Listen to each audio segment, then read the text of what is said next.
During the final years of DC's extended universe, the original films from that era were noticeable for problems before or during and even after their development, from criticisms with analysts to serious readers for DC Comics and naturally with casual audiences, all of which complain about the lack of accurate adaptations from the source material to film. But the speculative scenario is this: the overwhelmingly Latin experience that was Blue Beetle from 2023.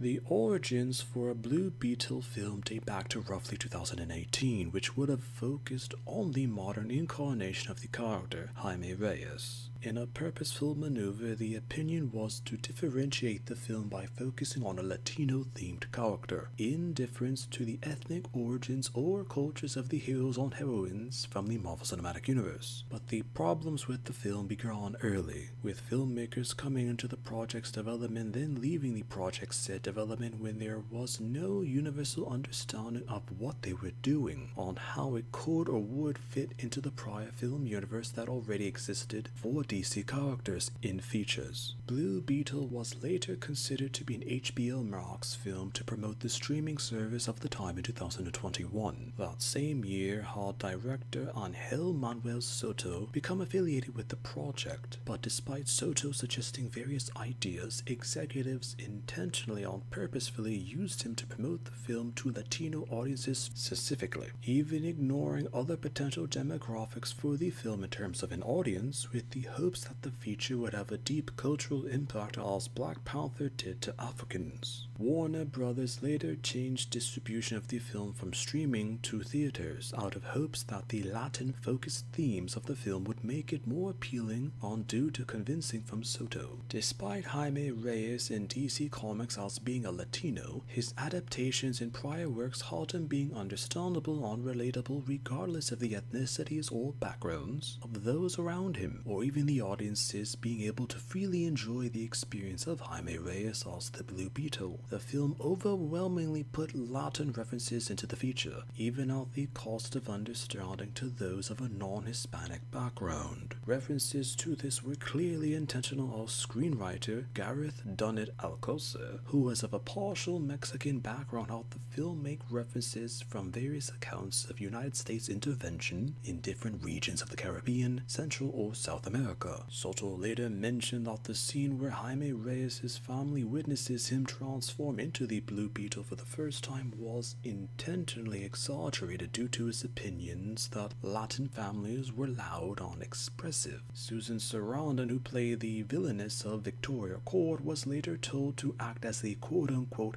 white villain on the imperial depiction of the United States according to the Latin point of view. The decision was to also have characters speak Spanglish, which was a term used by Latinos in the United States who speak English and Spanish interchangeably, but that term is a niche aspect from Latin culture by Mexicans on certain islands in the Caribbean, but not necessarily reflective from Latin America as a whole. The film was set in the original concoction for the feature being Palmera City, rather than El Paso, Texas, from the United States in the comics. Supposedly, this was intentional to rebrand the Blue Beetle as a more customized hero, and to slightly reinterpret the source material from the comics. Even Jaime Reyes' background was changed to show working-class people and those from a slightly poorer-based background than the well-off depictions shown in the Marvel Cinematic Universe. Sentiment later halted that while the film had potential, it was too focused on Latin culture and alienated audiences with the overtones on themes depicted in the film. Originally, there were plans for the feature to be depicted in James Gunn's reinvention of the DC Extended Universe, but due to the horrible reception the film received, it was later clarified that the film would remain in its own separate world or timeline from all that had existed before or after it.